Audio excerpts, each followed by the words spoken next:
Hello everyone, I hope कि आप लोगों की BF UHS की जो पोस्टें आ रही हैं, DHS पंजाब एंड DRME की तैयारी बहुत अच्छे से चल रही होगी। तो इन्हीं एग्जाम्स के लिए मैं आपको इन क्लासेस में रेगुलरली पढ़ा रही हूँ बेटा। 340 क्वेश्चंस करवा चुकी हूँ, 341 क्वेश्चंस कर लेना। अगर आप मेरे चैनल से क्वेश्चंस कर रहे हो तो आपको कुछ भी करने की ज़रूरत नहीं है।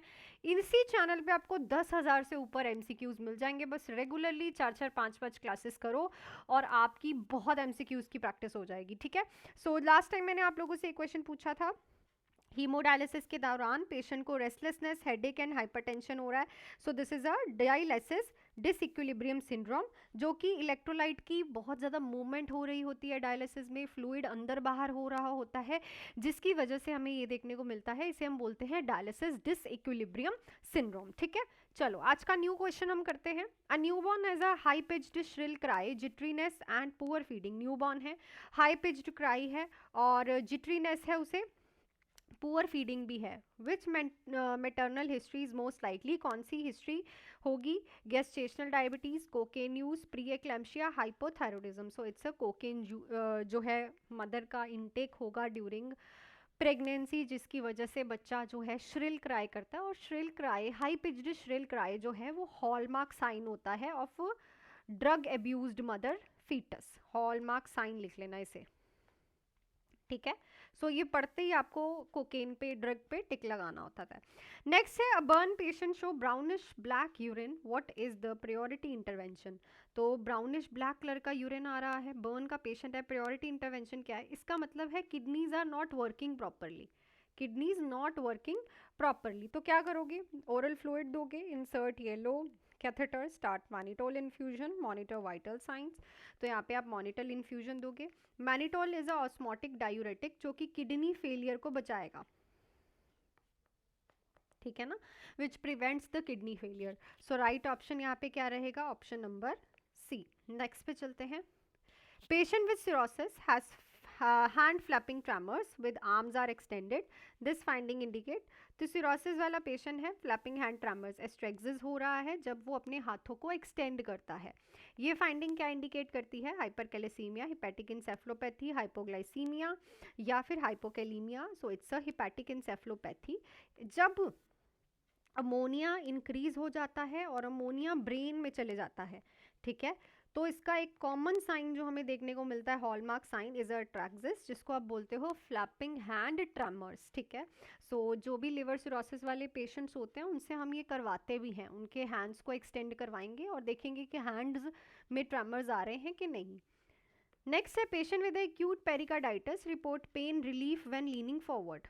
दिस फाइंडिंग सजेस्ट, तो पेरिकार्डाइटिस वाला पेशेंट कह रहा है कि उसको पेन रिलीफ हो जाती है जब वो आगे को झुकता है। तो ये सजेस्ट क्या करता है? Aortic stenosis, pulmonary embolism, cardiac tamponade, pericardial inflammation. So it's a pericardial inflammation, क्योंकि जब इन्फ्लेमेशन होती है सो क्या होता है पेशेंट को कि जब वो आगे को लीन फॉरवर्ड करता है तो प्रेशर कम हो जाता है। प्रेशर कम होने की वजह से पेरिकार्डियल टिश्यू पे और मसल पे, सॉरी, तो प्रेशर कम होने की वजह से उसका पेन रिलीफ हो जाता है क्योंकि उसे स्पेस मिल जाती है ना। चलो, नेक्स्ट है, patient on ethambutol report decrease ability to see the green colour. This indicate, ethambutol पे है पेशेंट, कह रहा है कि वो अब ग्रीन कलर नहीं देख पा रहा। ये क्या इंडिकेट करता है? Hepatotoxicity, retinal detachment, optic neuritis, cataract formation. Because जो इथम्बिटोल है ये ऑप्टिक नर्व को डैमेज करती है, that is why it is a optic neuritis. Optic nerve damage हो रही है, it is an early symptom of optic neuritis कि उसे ग्रीन कलर नहीं दिख रहा। नेक्स्ट क्वेश्चन पे चलते हैं। उससे पहले बेटा, न्यू बैचेस मेरे स्टार्ट हो चुके हैं फॉर DHS, DRME, CHO, और जो कि 3 मंथ्स का बैच है जिसकी फीस है only 2000, fees are very genuine. और 6 मंथ्स के बैच की फीस है 3199। आप लोग इस नंबर पे कॉल मैसेज करके ज्वाइन कर सकते हो। अगर तो आपके पास दिन में 5 to 6 आवर्स हैं पढ़ने के लिए तो 3 मंथ्स बैच बेस्ट रहेगा। अगर आप वर्किंग हो, आपके पास सिर्फ 2-3 घंटे हैं पढ़ने के लिए, देन 6 मंथ्स। क्लासेस जो है वो live recorded, full theory, MCQs, test series, Punjabi class and doubt classes available हैं आप लोगों के पास। सिलेक्शंस आप हमारी देख सकते हो, एक से बढ़ के एक रैंकर है। आप रिव्यूज़ भी चेक कर सकते हो और ज्वाइन कर सकते हो। नंबर आप लोगों के पास है, इस पे अपने डाउट्स क्लियर करके। ठीक है, सो इट्स हाई टाइम। मैंने आप लोगों को अभी थोड़े दिन पहले ही वीडियो भी डाली है कि 6 महीने में बहुत वैकेंसीज आ रही हैं। इज़ अप टू यू कि आप क्या कर रहे हो, कैसे पढ़ रहे हो, क्या गाइडेंस में हो, ठीक है। चलो नेक्स्ट पे चलते हैं।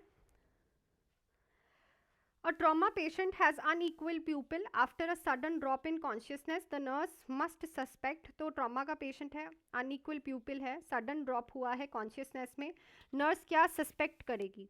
So trauma वाली patient में unequal pupil, hypovolaemia, oculomotor nerve compression, hypercapnia, hypocalcaemia. So it's ये क्रेनियल नर्व 3 का डैमेज है बेटा। अगर आप ध्यान से देखो, सडन ड्रॉप हुई है कॉन्शियसनेस और प्यूपिल्स भी अनइक्वल है, इन सब चीज़ों में ये नहीं होते हैं, ठीक है ना। So it is directly related to the eye, so it is a oculomotor nerve compression.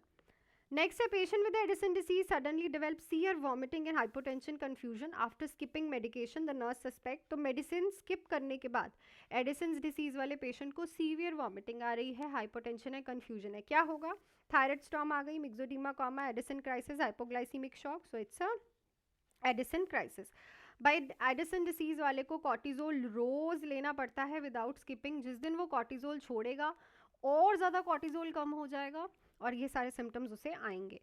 Next है, after thoracentesis the patient report sudden sharp chest pain and dyspnoea. The nurse priority is to, thoracentesis के बाद patient को suddenly sharp pain और सांस लेने problem हो रही है, प्रायोरिटी क्या रहेगी?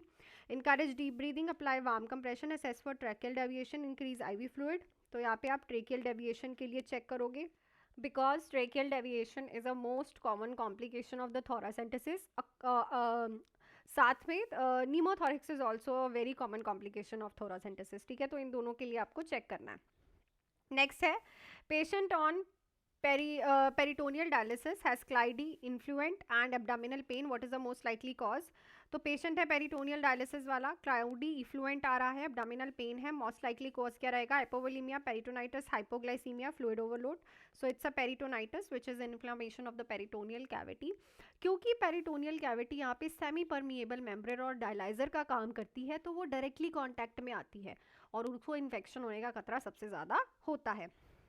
नेक्स्ट है, stroke patient has difficulty understanding spoken words but speak fluently with meaningless content. कह रहे हैं कि स्ट्रोक वाला पेशेंट है, पेशेंट समझ नहीं रहा है कि आप क्या बोल रहे हो, पर वो बोल बहुत अच्छे से रहा है और वो जो बोल रहा है उसका कोई मीनिंग नहीं है। तो ये क्या इंडिकेट करता है कि हाँ इंजरी हुई है? Broca's area, Wernicke's area, occipital cortex या फिर मोटर कॉर्टेक्स? लिखो भाई, ठीक है, कमेंट सेक्शन में लिखो क्या राइट ऑप्शन रहेगा। तो आई थिंक सारे क्वेश्चंस आज भी आप लोगों को बहुत अच्छे से क्लियर हो गए होंगे एंड वेलकम है आपका अगर आप लोग जुड़ना चाहते हो मेरे साथ। सो मैंने बता दिया है, बच्चों का यही होता है मैम, डिफरेंस क्या है? 5 to 6 आवर्स हैं आपके पास पढ़ने के लिए, that is more than enough. 3 months का बैच। अगर तू ओनली आप वर्किंग हो, हाउसवाइफ हो, नहीं है टाइम, 2 to 3 आवर्स ही है दिन पे, देन 6 मंथ्स का batch. Live and recorded classes हैं, फुल थ्योरी है, एमसीक्यूज हैं, टेस्ट सीरीज हैं, पंजाबी क्लासेस हैं, डाउट क्लासेस हैं। नंबर आप लोगों के पास है, you have seen the selections कि मैं कैसा पढ़ाती हूँ आप लोगों को, है ना। आप रिव्यूज़ देख सकते हो, हर एक चीज़ आपके पास है, बस आपको एक बार गाइडेंस के अंदर आके तैयारी करनी है। दैट इज़ योर होल जो आपका हार्ड वर्क है, ठीक है। सो आप मेरे से कॉल पे बात करके सारी चीज़ें क्लियर करके ज्वाइन कर सकते हो। सो मिलती हूँ आपको नेक्स्ट क्लास में। Till then do hard work, make your parents proud and all the best.